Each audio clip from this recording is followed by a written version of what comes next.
Hey everyone, it's Kaylee. Thanks for joining me in the third video on greatest common factors. In this video, we're going to use the prime factorization method to find the GCF of three numbers. Let's go!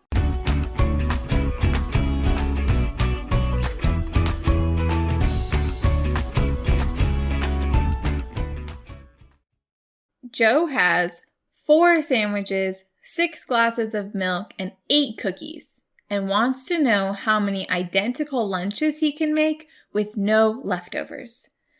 So really, what is this asking us? Yeah, it's just asking what is the greatest common factor of 4, 6, and 8. So if we do a quick prime factorization of 4, we get 2 and 2, and that's it, right? So 4 is just equal to 2 times 2.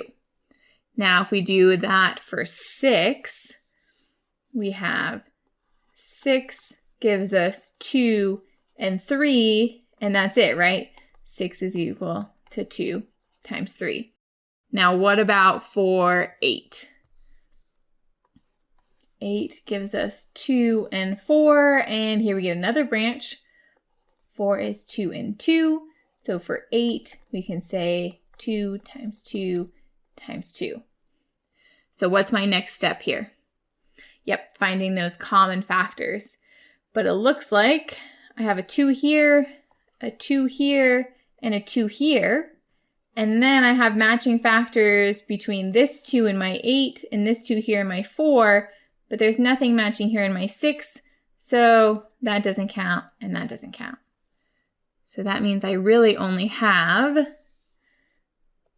my GCF of 4, 6, and 8 has just one factor, 2. So whenever I have just one matching factor between all of these, then just that matching factor becomes our greatest common factor. And we can think about this as being 2 times 1, because each of these 2's would also have a little 1, a 2 and a 1 coming off of them. So greatest common factor is equal to 2, so that means Joe can make 2 identical lunches with no leftovers. So what would Joe's identical lunches look like? Well, if we divide the sandwiches into 2, each lunch would have 2 sandwiches. And what about the milks? Each lunch would have 3 milks. And finally, for the cookies, each lunch would get 4 cookies. Those are some pretty big lunches. So here's another practice problem. It says, what is the greatest common factor of 36, 27, and 18?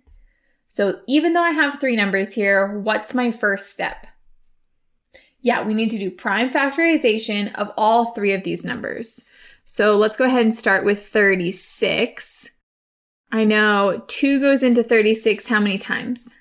18 times, and 18 breaks into 2 and a 9, and 9 breaks into 3 and 3. So I can say 36, if I list out the factors, is 2 times 2 times 3 times 3. Okay, let's do the same thing now for 27. So 27, I get branches. What's my first prime number is 3 and a 9. 9 gives me 3 and 3, and that's it. So 27 is equal to 3 times 3 times 3. Awesome. Last one. Let's do it for 18. I can divide by 2, and that gives me 9, and 9 is 3 and 3. So 18 is equal to 2 times 3 times 3. Okay, so now what do? I need to find matching factors.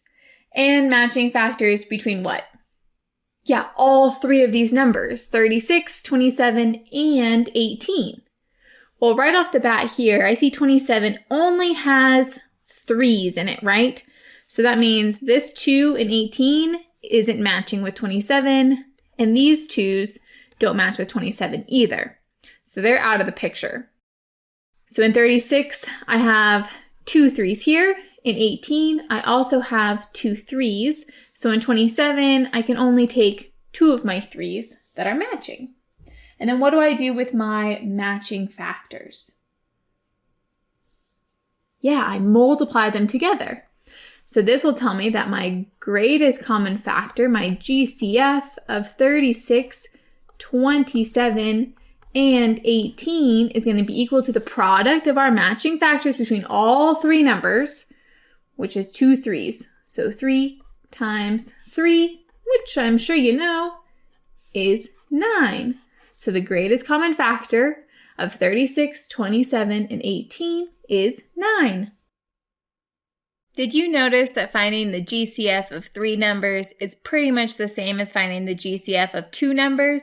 We just have to find the matching prime factors in our prime factorization tree and multiply them together.